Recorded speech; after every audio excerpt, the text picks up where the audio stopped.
Hey everyone, long time no see. It's actually been quite a while since I've gone live.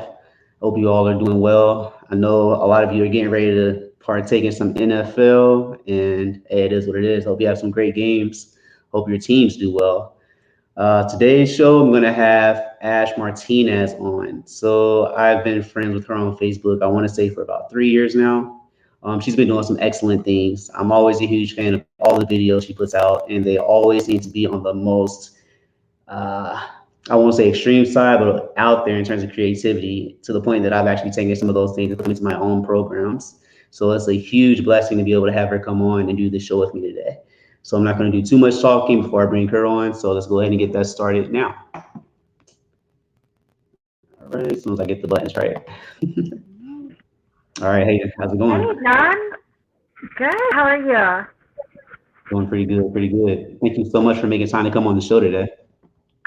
Thank you for having me. I'm super excited to be here. Yeah, awesome, awesome. All right, so I already know a lot about you. However, the people who are watching may not. So would you mind doing a little bit of explaining about who you are, what you do, and things like that? Sure. Name's Ashley. I have been working in fitness. I got my first certification back in 2007. Goodness. So we're 2021, right? That's 14 years. I feel like I can't be that old. Um, but I was really blessed. Um, some of my first jobs were out in Georgia, and one of my first jobs was working at Freedom One Fitness Center, Moody Air Force Base. Amazing. We're a five-star facility, and it was myself and another civilian that worked with the rest of our active duty service members in the force support squad. And it was such a blessing. It was a really great opportunity. I got to do classes from like homeschool fitness for kids. We worked a lot on anatomy and physiology and health and wellness holistic. So we were teamed up with the Health and Wellness Center to teach about nutrition, and it was a lot of fun. So we did programs like that. We did active older adults for some of our retired service members and their families. And I mean, my baby that I took and ran with and absolutely loved it was given to me called stroller walking.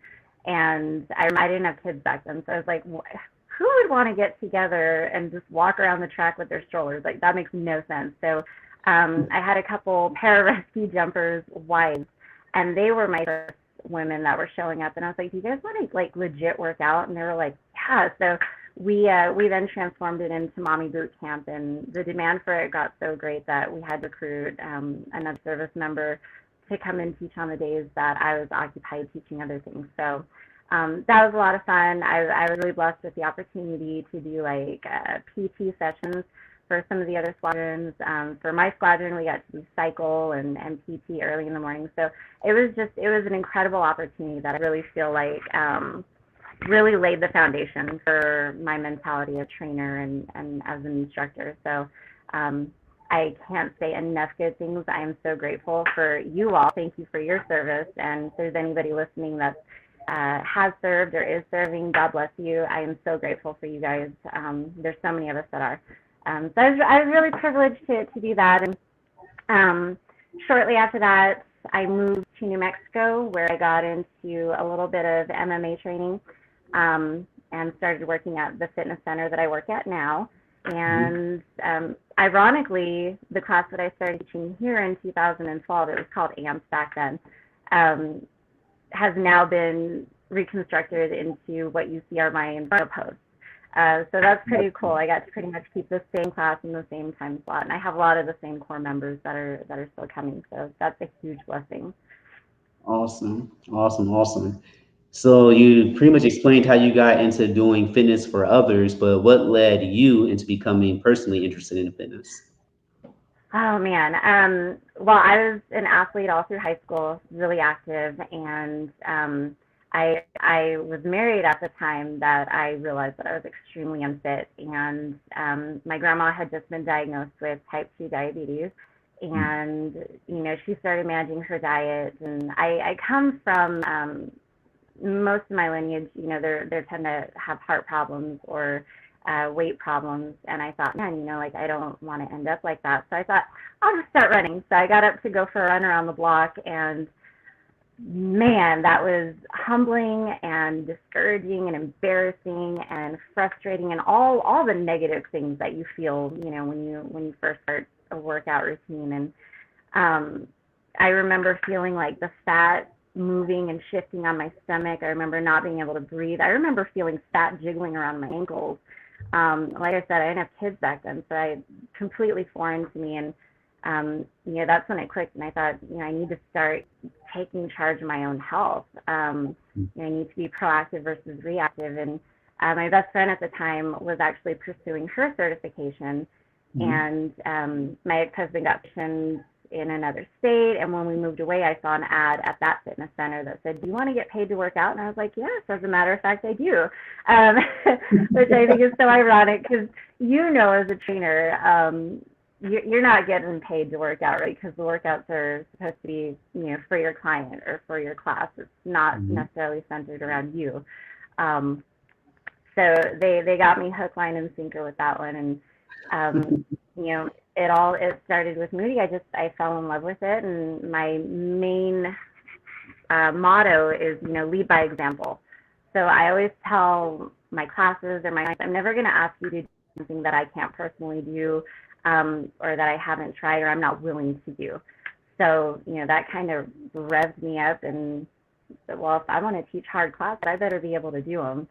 So that's what got it in for me. And, I'm a mom now, and man, when you're in charge of tiny humans and they're watching everything you do, I there couldn't be anything that solidified it within me more that I need to lead by example, because they see everything. They see if you skimp on a rep or you cut a workout short, and I never want to set that example or that tone for them. Awesome.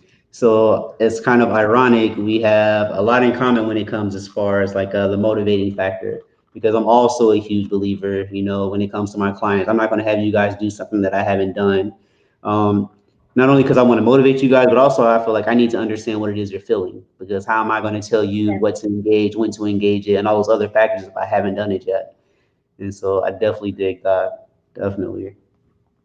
Absolutely. The mind body connection is so, I feel like a lot of people focus more on like the aesthetic and the burn, and it's like, well, do you realize what muscle you're supposed to be contracting? Do you understand the work phase and the relaxation phase? Because you can benefit so much more if you get that. Your brain's a muscle too. So if we can get it all to work together, our body is a machine. It's incredible. Heck yeah, I 100% agree with that. And again, I find it super ironic that you talked about the mind body connection, because every initial consultation that I do, I always talk about that. I always ask people, have you worked out before? And then I ask them about their ability to engage certain muscle groups when they're doing basic movements. And it's completely mind blowing to them when they actually realize, oh, shoot, I can feel that. I'm not just dropping to the ground and picking myself back up again and do a squat. I'm actually controlling the movement and engaging things along the way. And so, yeah, it is a game changer, definitely. Really, that's a really good question to ask on an intake. I like that. Mhm. All right, so let's shift it back to you. So let's talk about you talked about getting yourself out there and going for that run on the block, and so I assume there was some type of motivation. How big or how important is motivation to you in general when it comes to training or anything for that matter? Man, with anything, the problem is, and I'm a really big proponent of mental health, and I think it's really interesting, now that I've gotten older and it's not so much about the aesthetics. The motivation is so rare and it's so fleeting. Like there are so few days that you just wake up, bright-eyed and bushy-tailed, like I can't wait to go to the gym.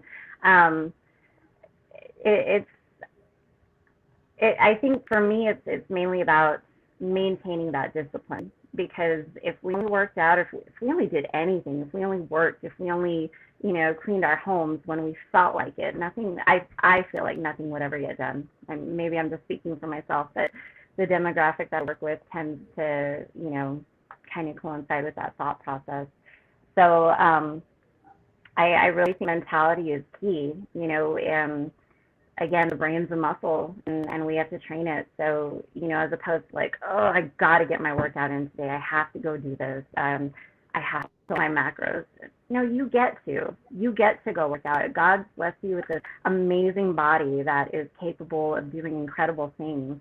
And if you can maintain the discipline that it requires to continue to challenge yourself and work through the challenge so that you reap the benefits of forcing yourself to do the hard things, um, that's where it comes to play. You start to reap what is it? Reap the fruits. Of your labor. Yeah, the fruits of your labor. Thank you. Yeah. Um, yeah, that's honestly what I feel like it is. I think it's all about a lot of brain training and reframing, commitment and dedication into, you don't have to do it. You get to do it. You're blessed to move. You're blessed to take in a full breath of air. Take advantage of it. Fall in love with yourself. Awesome. So I like what you said. I think that leads us right into the next thing. When we talk about motivation, we talk about all the external cues and realizing that it's not something you have to do, it's something you get to do. But I really think, at least from where I'm sitting, that's something that has to be internal. It's something that you have to get yourself to buy into. And so, how important to you do you think that internal drive is? I honestly think it's paramount. I think it will trump anything else. And I had shared with you before. I kind of got away from doing the one-on-one personal training because I'm not a good businesswoman. I don't want a revolving door of the same clients coming in that I need to hold their hand and get them through a workout. Um, I think I'm a really good intro trainer because you either come in and I make you do the hard things and it clicks and you go, oh my gosh, I'm amazing and I love this. And then I give you the tools that you need to continue to come in and maintain and continue to progress. Um, and so for me, the reason I got away from personal training one-on-one is because a lot of people, for lack of better terminology, want you there for accountability. And okay, well, what happens, if you move away or, we have to step away from the plan where you're coming in to see me every other day? What's going to happen to your health and fitness level then? You know, most people that are doing it for accountability are going to backslide back into old habits, or they're not going to have the motivation to get up and do it themselves.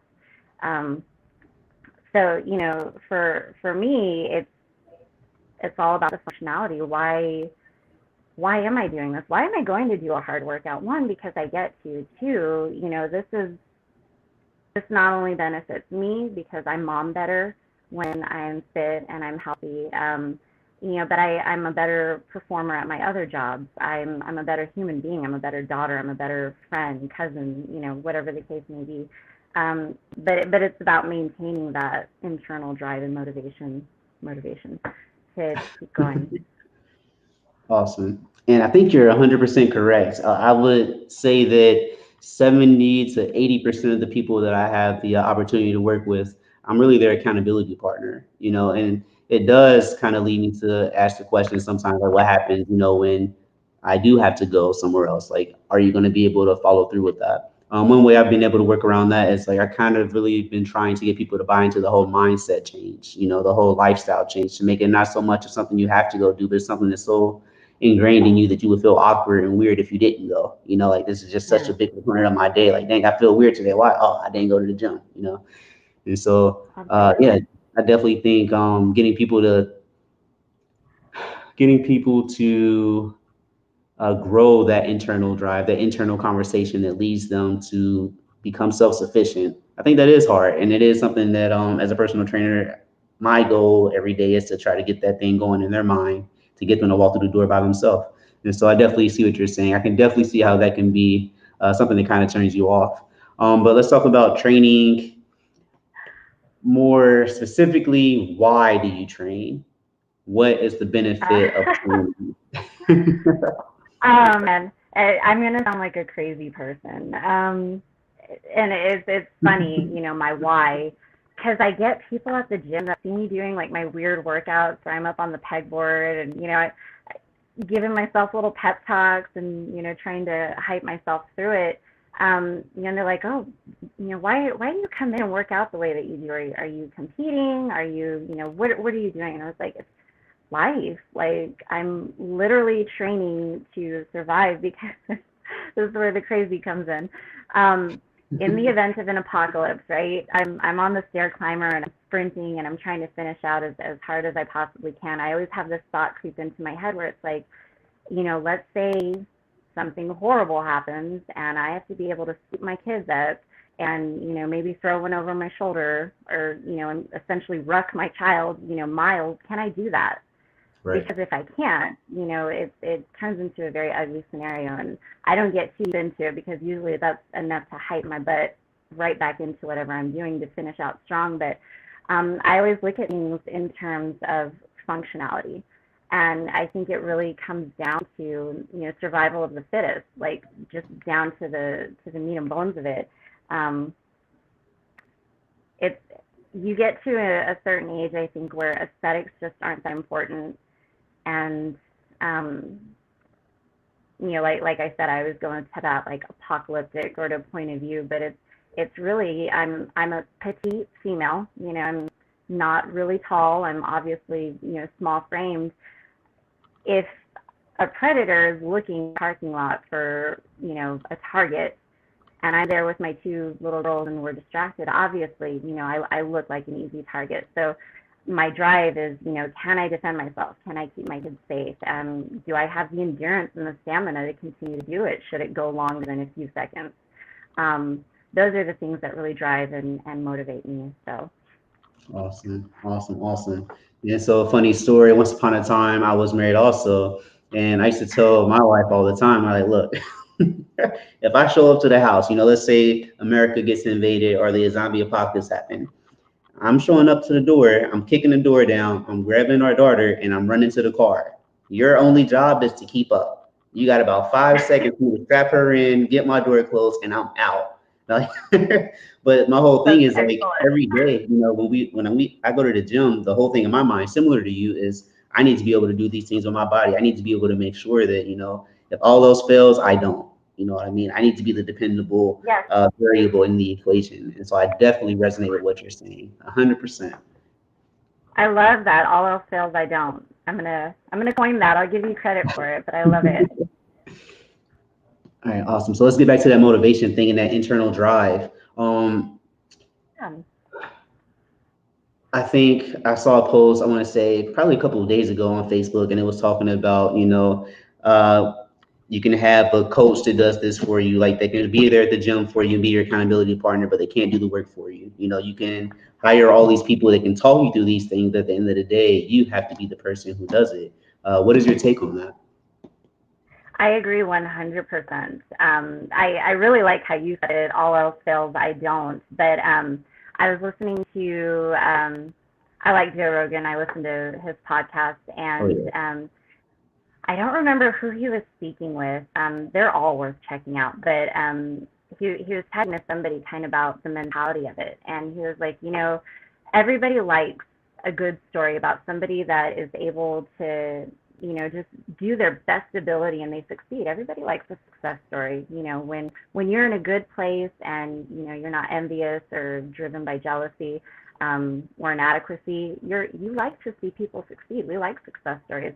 But the thing that Joe Rogan has said, he was like, be your own hero. Like the one thing people like better than a success story is an underdog or a comeback story. I think nowadays the kids are calling it a glow up, uh, right. which I like that. It's all about what is it going to take, like, because everybody has a breaking point or a snap, whether it's an injury, and your physical fitness is taken from you, or it's a medical tragedy. You receive a diagnosis. Something's going to happen to all of us at some point in our life that makes us go, I need to get it together.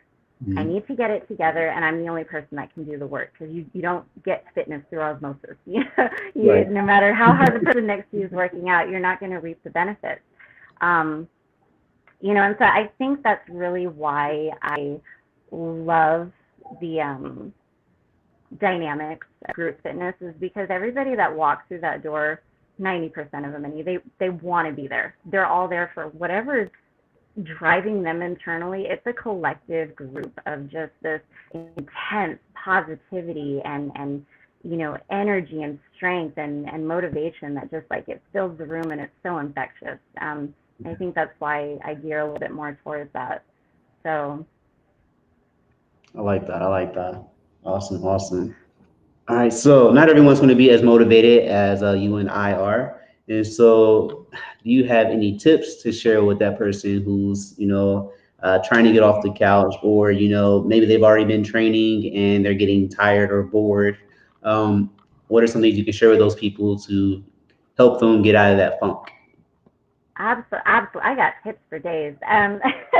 I've tried so many things. I've tried so many things, and they didn't work for me.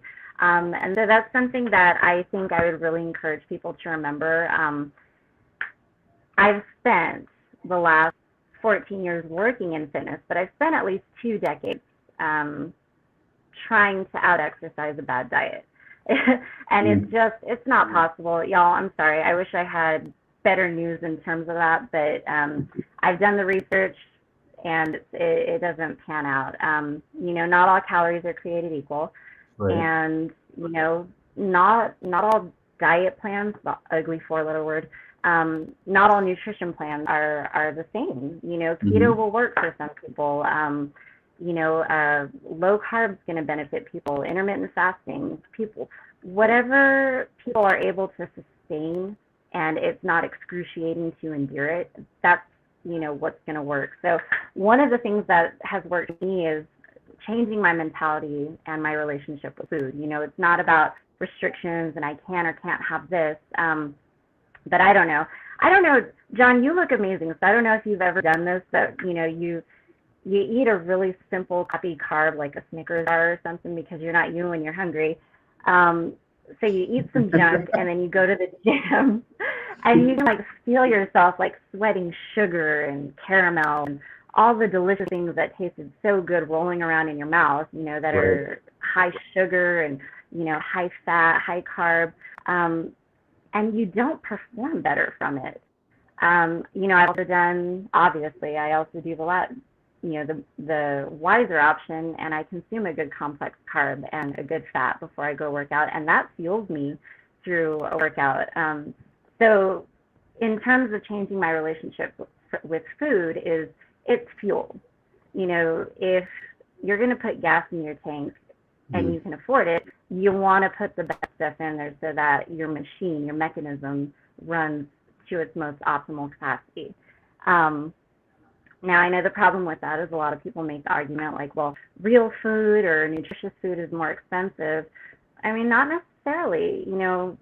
A lot of people, and I don't like to generalize, but a lot of people that will make that statement, yes, I understand if you're comparing like an apple to a cup of ramen, the right. apple is going to be maybe 68 cents and the cup of ramen or cup of noodles is like 38. I get that. Okay, that's valid. But you could also go get a banana. There's ways that you can balance it out to where you're consuming real holistic food.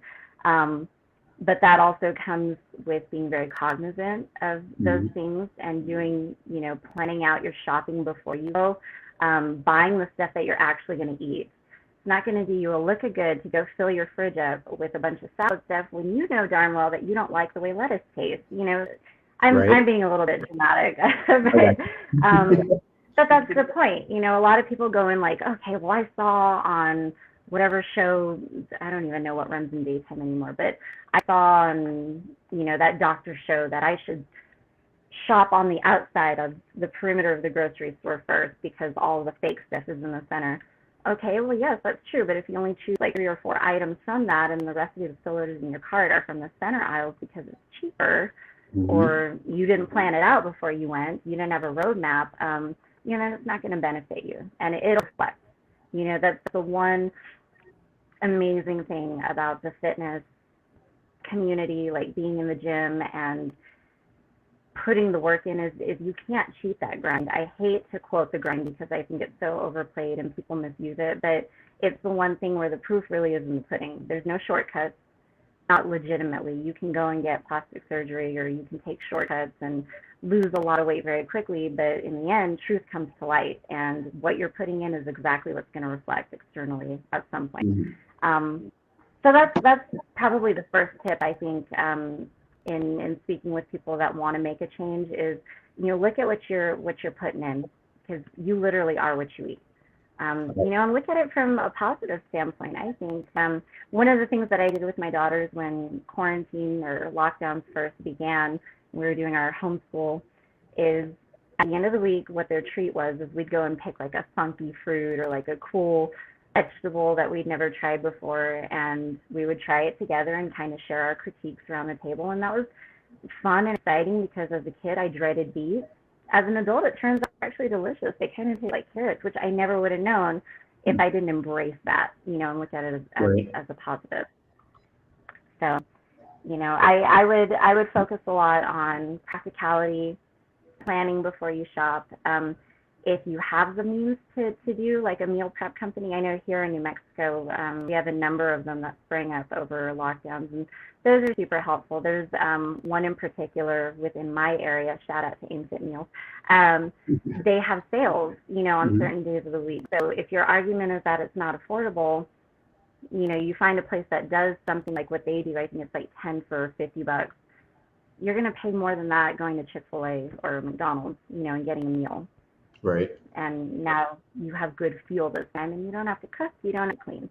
So I think it's really about sitting down and examining, what your options actually are, and being very diligent and purposeful in I like that. fueling your body.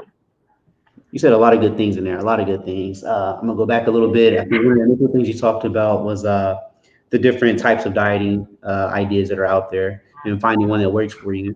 And I'm definitely in line with that. Like when I talk to my clients and they ask me for food advice, I'm not the restrictive guy. I'm not going to be the guy that tells you, oh, you definitely cannot have that. You definitely cannot. What I'm going to tell you instead is just be mindful. You know what I mean? Because you really do only get to live one time. And so if you really love Yep. eating whatever that is, yeah, you can eat that, but maybe not all of it. Maybe not all of it today. You know what I mean? And I also tell people to think about what is it you can see yourself doing for the long term. Not necessarily something that's going to help you drop 10 pounds in 2 weeks, because yeah, that's going to look great, but you're going to feel horrible, and then you're going to fall back to where you were and probably go harder in the negative zone than in the positive side. And so I really Yep. do like the things you said about the whole balancing act and eating for fuel. All of that was great. That was all awesome. Practical, right? Yeah. All right. So if you can give everyone a second tip, what would that be? Oh man, I think time management.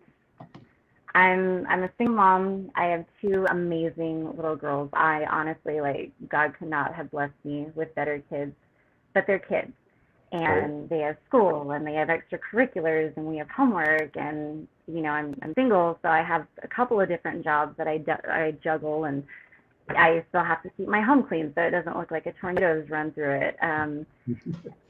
A lot of responsibilities, and I mean that's one of the things is as we get older, those seem to not ever dissipate. It kind of seems like once Mhm. you've gotten one thing under control, something else comes up.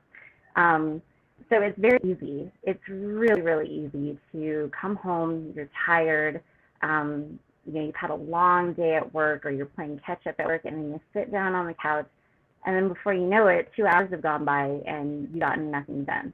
Um, I know a lot of people will make the argument that, you have 24 hours in a day, surely you can give one to exercising. That's fair. I think that that's very fair, but, like you had said, in terms of when you're talking to a client about food, what can you sustain for the long term?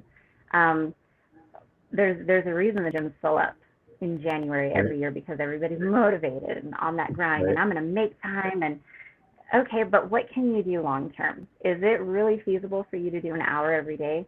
For some people, yes, absolutely. They can manage everything else around it. For other people, um, there was a point earlier in this year where I was managing, my mom duties and my multiple jobs, and then my grandma was put on hospice, and so I was helping with that scenario. And there were just days where literally I didn't even have time in the day to get the stuff that had to get done, like normal stuff.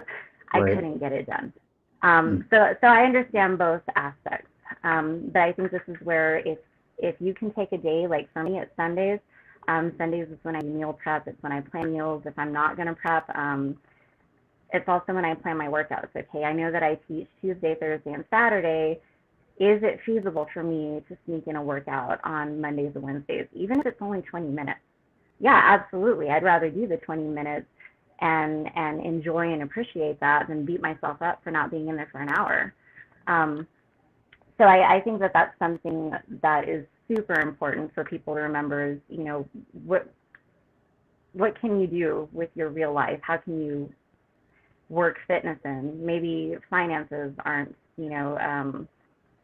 where you can go get a gym membership or hire a trainer. You can find YouTube videos. There are plenty of resources now online that offer free workouts. Your fitness, your holistic health is worth it. It's worth the 15 minutes, even if that's all you've got. I 100% agree with that. I did a video. I want to say it's probably like, well, it's been forever since I actually done a video, but one of the videos I did, I was talking about just making the most out of that time.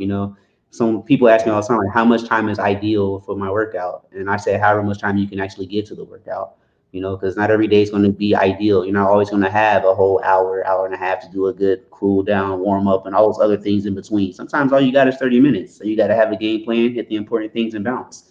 Sometimes you only got 10 minutes. Maybe you got to get the jump rope out and do some ab work in between sets. I definitely think being reasonable, as you said, and being practical are definitely high points to keep in mind. Those are excellent tips. Excellent, excellent.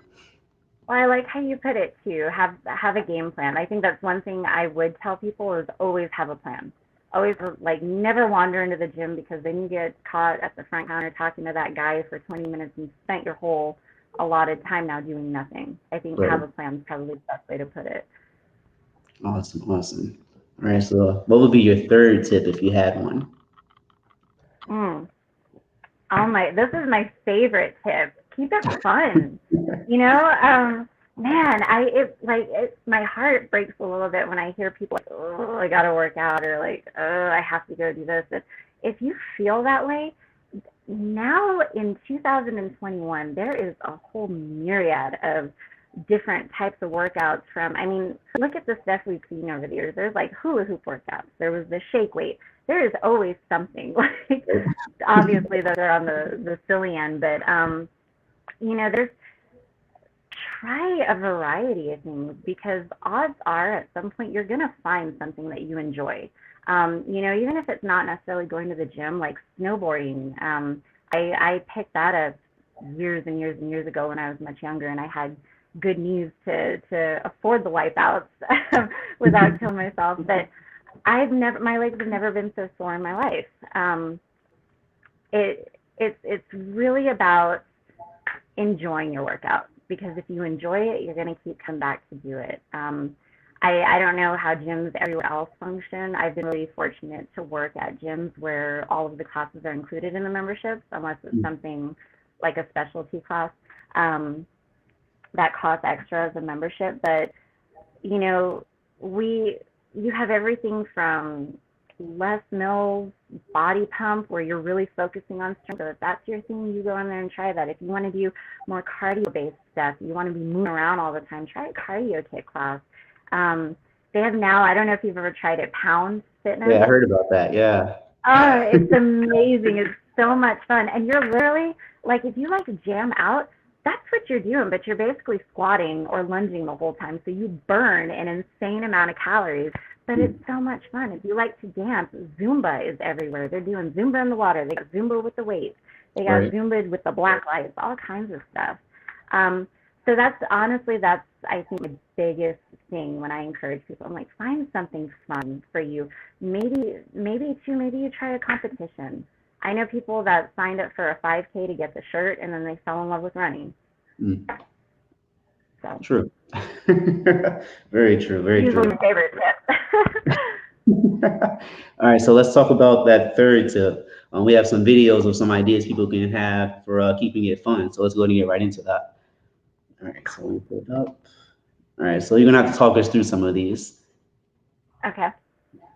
All right, so what's happening here? All right. So this one, I really There's actually a funny story that goes with this. I had a gym crush, right? And we have one at my gym. Mhm. We have one pronated hamstring curl where you load the plates yourself and lay down to engage the hamstrings.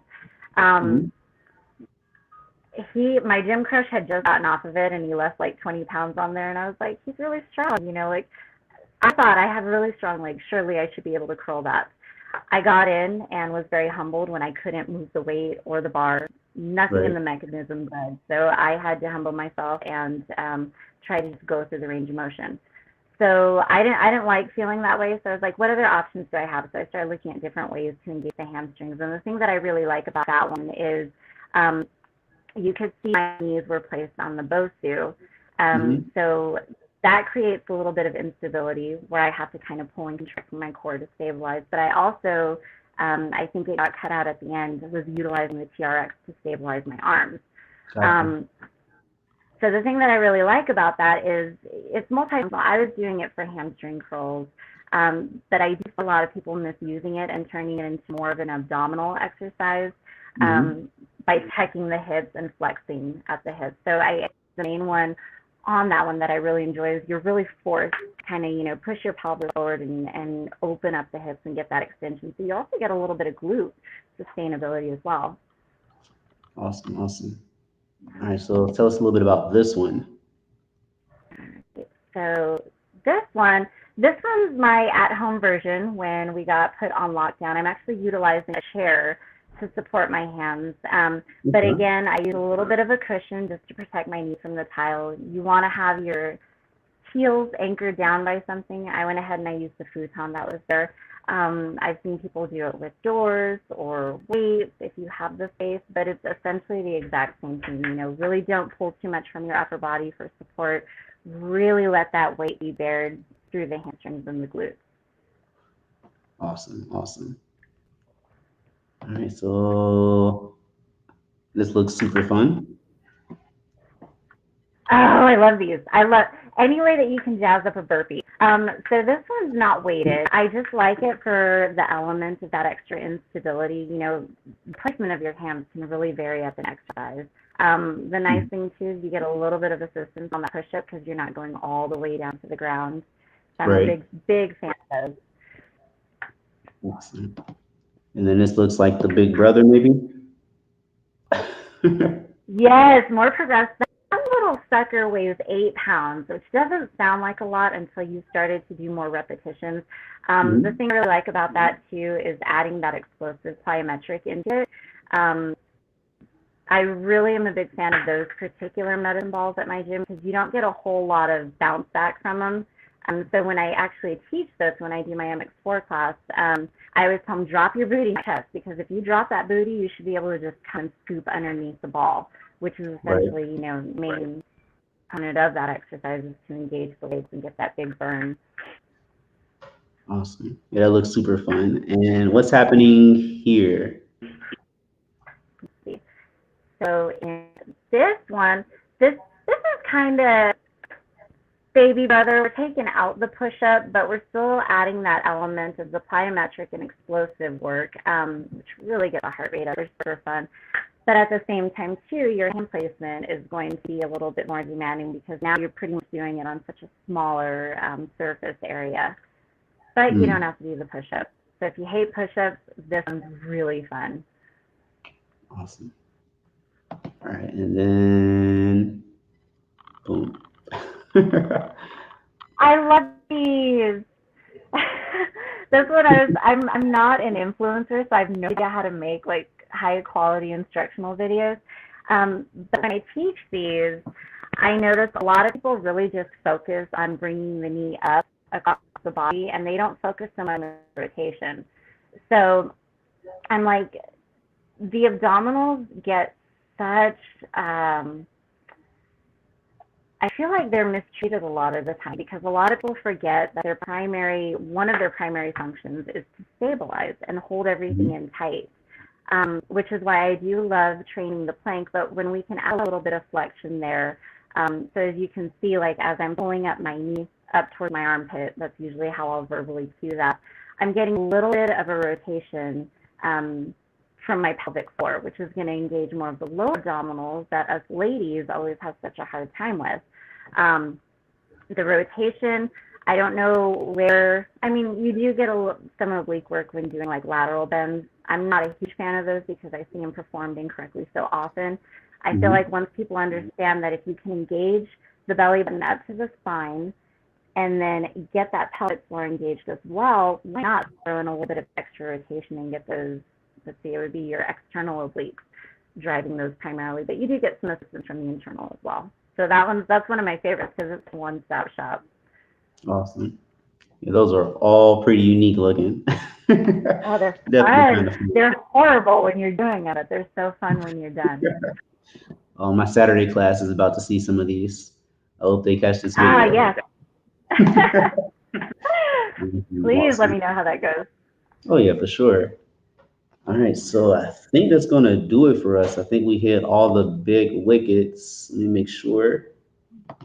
Yeah, we did. We did. All right, so before we get out of here, what are some parting shots you have for everyone? What are some words of wisdom, or what your actual take on things in general? Oh man, my words of wisdom. I'm a broken record with this at the gym. If and it goes back into what we had said before, but if you are able to get in a workout, like really embrace that. Keep trying new things until you find something that you love because when it clicks and that light bulb turns on, it's the most beautiful relationship that you start to begin to develop with yourself. And um, to get a little bit granola, I honestly think the world would be a better place if everybody just got a little bit more cardio or just a little bit more gym time to begin with because the body is a mechanism and everything fits together, even, on a cellular level. So we want to be the absolute best version of ourselves. And the only way to do that is to get out there and train to do something physical that requires us to actively be engaging our minds and our bodies as one.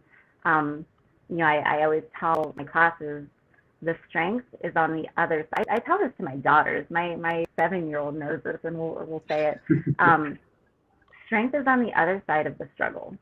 But the Mm, thing about it is we can't go over, we can't go under. We got to go through it. And mm, it's a beautiful thing when hindsight is 2020, and you look back and you say, "Oh, I did that. I did that. I'm amazing." And it really feeds into that self love. So if that's one thing that I would give to anybody, and if it's one thing that I really try to push on my little, social media posts, it's definitely that. Your body's amazing, and you've been blessed with something incredible. Use it. awesome, awesome. Yeah, I like that. I'm definitely going to use that. That was nice. Yay! It was good.